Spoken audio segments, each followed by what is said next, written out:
Go get him. Go on, Cleggy.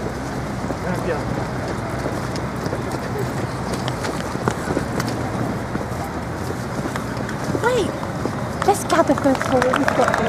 Yeah, can we ask them to come in and monitor? Yeah, they can come in.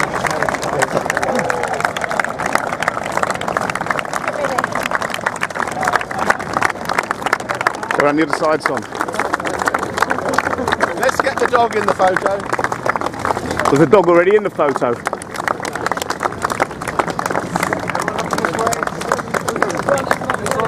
Keep the smiles up. Thumbs up. Nick, 4 years ago I asked you what were you going to do about institutional paedophile operating in this country now. Your reply to me, Nick, was, I don't know what you mean by institutional paedophile rings. Do you understand what I was talking about 4 years ago now, Nick, and stay in my eyes? Talking about taxes, thanks very much. Right. Oh, Yeah, thank you. Gotcha. What about Leon Britton? When are we going to get him out? Go. What about Ben Fellows? What about And this is why I didn't want to build it. Where are they? Excuse me. Yeah, son. Yeah. Mr. Alexander, you've just been involved in a budget based on a lie. Why isn't the Treasury reproducing currency at zero interest? Why aren't you prepared to do that?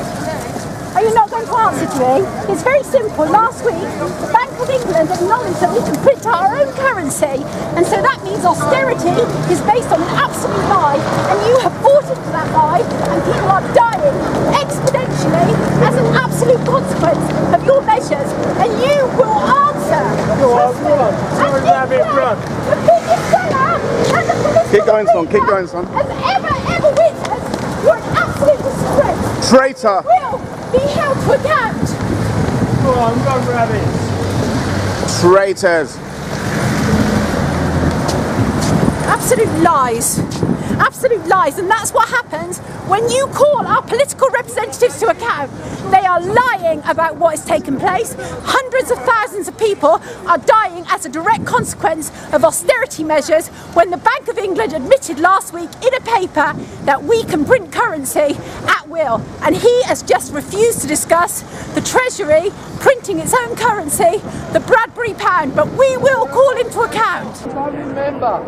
Hi Matthew, I'm not actually with the Deputy Prime Minister because he's had to abort our interview because we were here for a little photo op which the Lib Dems have organised to flag up their, what they say is their key tax measure, which is raising the lower threshold. However, so Mr Clegg was there and all his Lib Dem people were there, but the whole thing had to be aborted because well, a few protesters came along and spoiled the occasion. So Mr Clegg has gone over there. I don't know whether he'll be coming back in the near future, but that was one photo op which seemed to hit the buffers, shall we say. However, I suppose the one thing it does flag up is the tussle within the coalition to lay claim to the raising of the lower income tax threshold, because you talk to institutional paedophile rings operating in this country now. Sorry, I just asked Nick Clegg. Have to leave you. I just asked Nick Clegg a question. Just stand aside. Norman, we'll cut across you there, Norman. Apologies for that. You can see the problem there that Norman Smith was having. We'll try and return to Norman in the next little while.